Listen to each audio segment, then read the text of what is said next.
बिस्मिल्लाहिर्रहमानिर्रहीम। अस्सलामुअलैकुम। सबसे पहले दुरूद पाक, अल्लाहुम्मा सल्ली अला मुहम्मदिन व अला आलि मुहम्मदिन व बारिक वसल्लिम। हमारा जो आज का मौजू है ना, ये हमारे एक दोस्त ने मुझे भेजा है।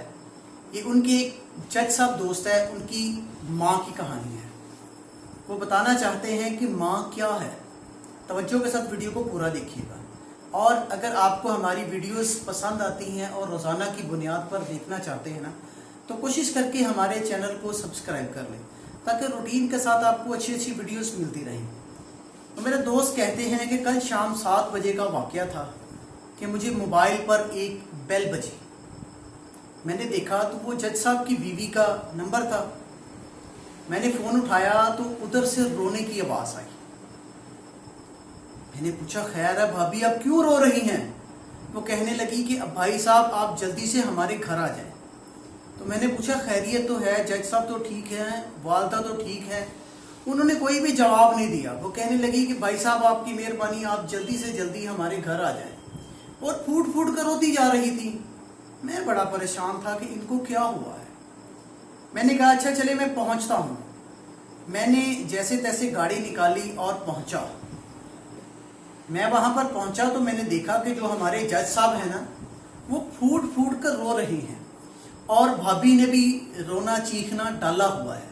और करीब ही उनके 2 बच्चे, एक बड़ा बेटा 12 साल का और एक बेटी 9 साल की, वो दोनों बैठे हुए हैं।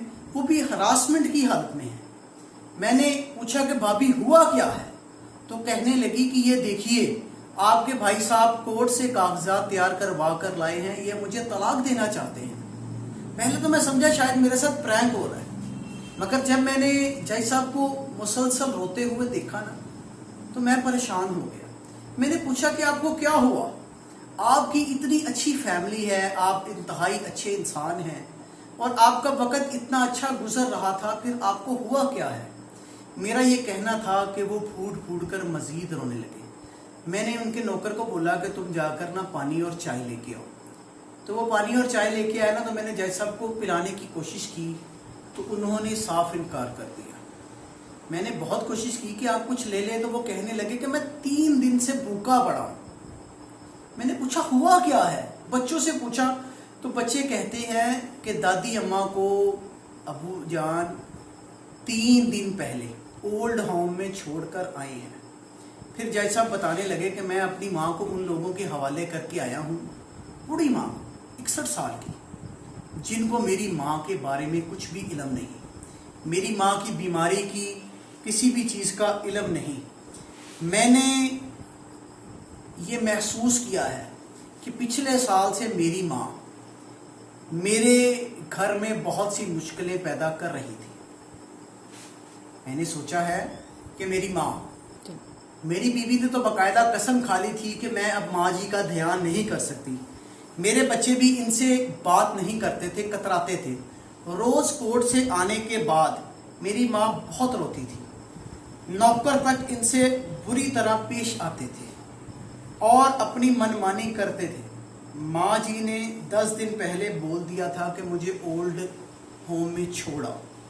मैंने बहुत कोशिश की पूरी फैमिली को समझाने की, लेकिन किसी ने मेरे साथ सीधे मुंह बात तक न की। मैं जब 2 साल का था, मेरे अब्बू फौत हो गए थे। मेरी माँ ने दूसरों के घरों में काम काज करके मुझे पढ़ाया, इस काबिल बनाया कि मैं जज बन गया। लोग बताते हैं कि माँ दूसरों के घरों में काम करते वक्त मुझे अकेला नहीं छोड़ती थी। आज इस माँ को मैं ओल्ड होम में छोड़ के आया हूँ। मैं अपनी माँ के एक एक दुख को याद करके तड़प रहा हूँ, जो उन्होंने सिर्फ मेरे लिए उठाए थे। मुझे आज भी वो वक़्त याद है जब मैं मैट्रिक का इम्तिहान देने वाला था। माँ मेरे साथ सारी सारी रात जागती थी। एक बार जब मैं स्कूल से घर आया तो माँ को शदीद किस्म का बुखार था, लिहाजा माँ का पूरा जिस्म गर्म था और तप रहा था। मैंने माँ से कहा कि तुझे 30 बुखार है। तो माँ ने कहा कि नहीं, अभी रोटियां बनाकर आई हूँ, इस वजह से लग रहा है। लोगों से उधार मांगकर मुझे यूनिवर्सिटी में LLB करवाया। मुझे ट्यूशन तक नहीं पढ़ाने देती थी कि कहीं मेरा वक़्त बर्बाद ना हो जाए। कहते कहते और ज़्यादा रोने लग गए।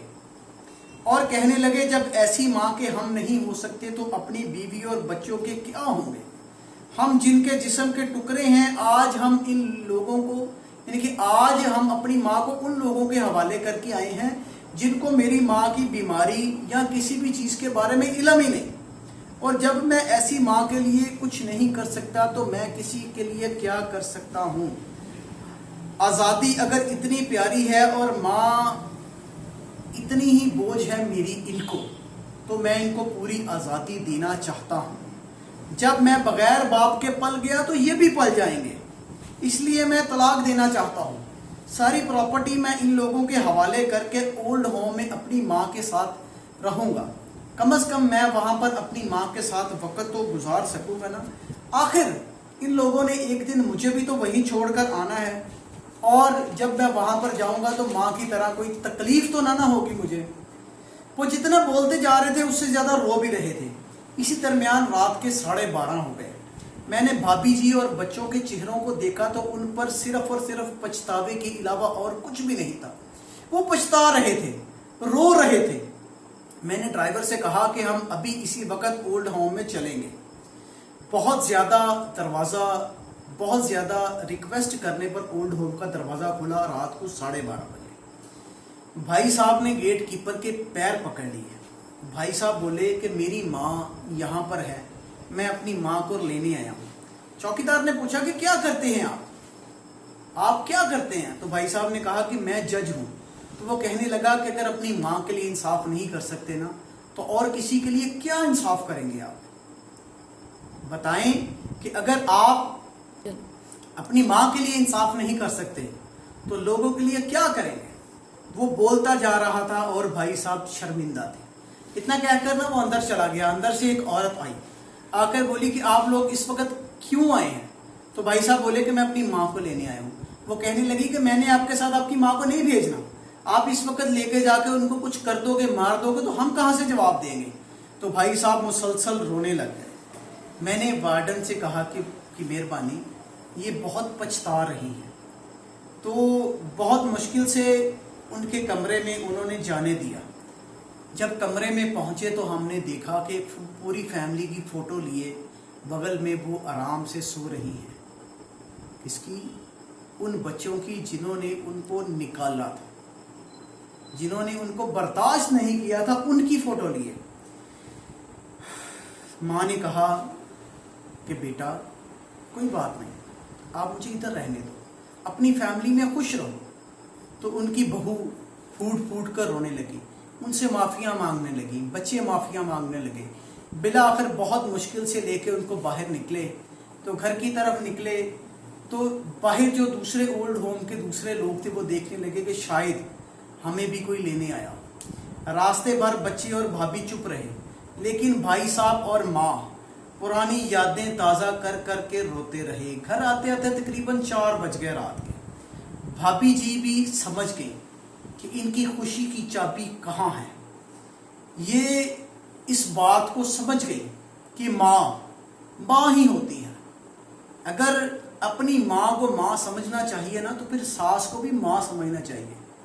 ساس کو ماں والا رتبہ دینا تو پتہ لگ جائے گا کہ میری ماں کتنی تکلیف میں ہے۔ ماں کتنا محبت بھرا رشتہ ہے۔